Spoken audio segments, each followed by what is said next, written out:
Today, I want to talk to you about mental giftedness in African American children. And the reason I want to talk to you about mental giftedness in African American children is because the rate of children who are diagnosed mentally gifted, who come from the African American community, is extremely low. In fact, ever since the Individuals with Disabilities Education Improvement Act, federal special education law, ever since it took mental giftedness out of the special education regulation, which means that it doesn't necessarily come with a state subsidy or financial gain for the school or district, we have seen the total negligence of many school districts and schools and principals and states, total negligence on their behalf to ensure that African American children who have superior and very superior intelligence are in fact given gifted individual education programs, or what we call GIEPs. Now, one of the biggest discriminatory elements that I find amongst African American children who are evaluated for giftedness is that too many black parents are being told that if your child does not have an IQ score of 130, that they cannot be considered for giftedness. That actually is against the law. Let me tell you why. All IQ tests have a degree of cultural biasness within them. If you say that an African American child is not gifted because they did not score very superior on the IQ test, which is a 130 or above, then what you are doing is discriminating against that child because you're failing to take into account that the verbal scale of whatever IQ test you use is based on middle-class American verbal information. A lot of that information that is not common in African American schools or communities, even when the child is of a middle-class socioeconomic background.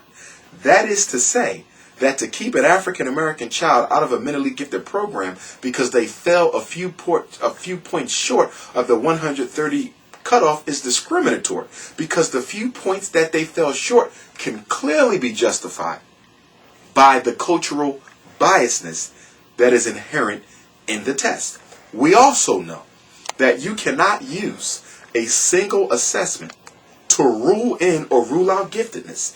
Yes, the IQ score is important.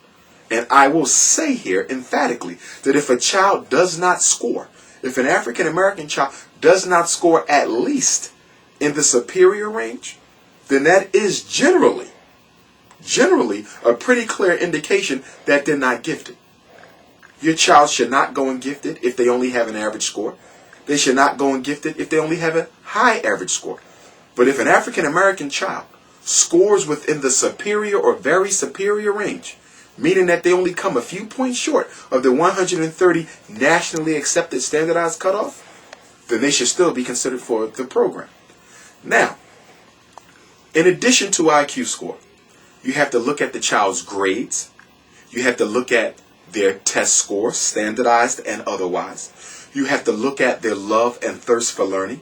You have to look at their ability to learn and retain information as well as and better than other children their same age and in their same grade.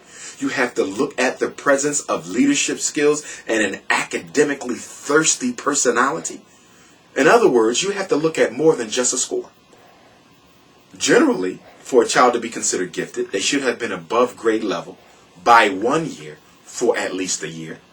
Their achievement in the class should clearly be above that of other children in the classroom, unless everyone in the class is a gifted student. Their test score should also show proficiency and advance in most core areas. And there should be a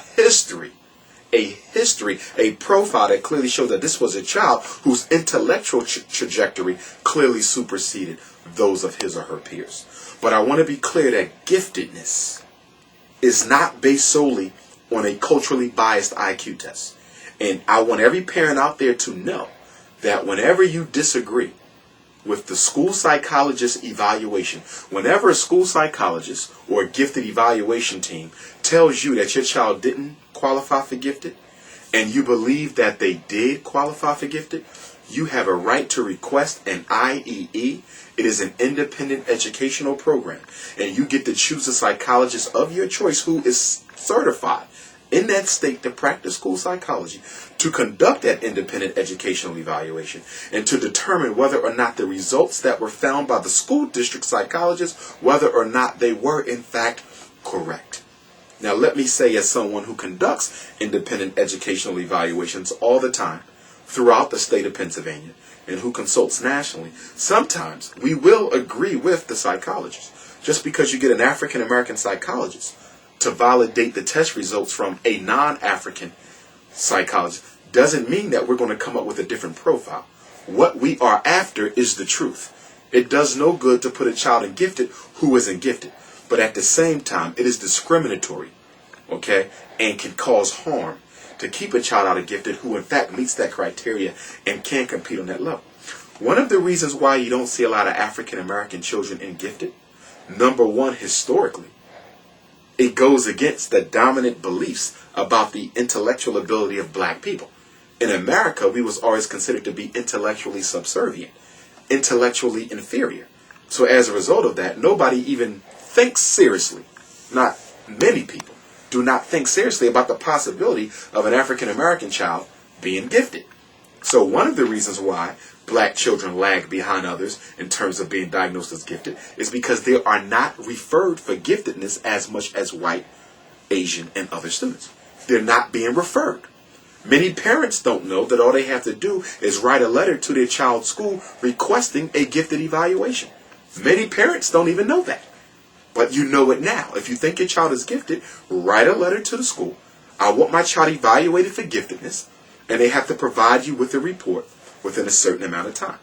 In most states, that certain amount of time will be 60 calendar days. But it's not the same in all states because giftedness is no longer in special ed regs, so states have the right to determine, to a large extent, not exclusively, criteria and deadlines. The other thing you need to know about mentally gifted is that the founder of the gifted movement in America, a white woman by the name of Hollingsworth or Stollingsworth, I'm forgetting her exact name, was actually linked to the eugenics movement.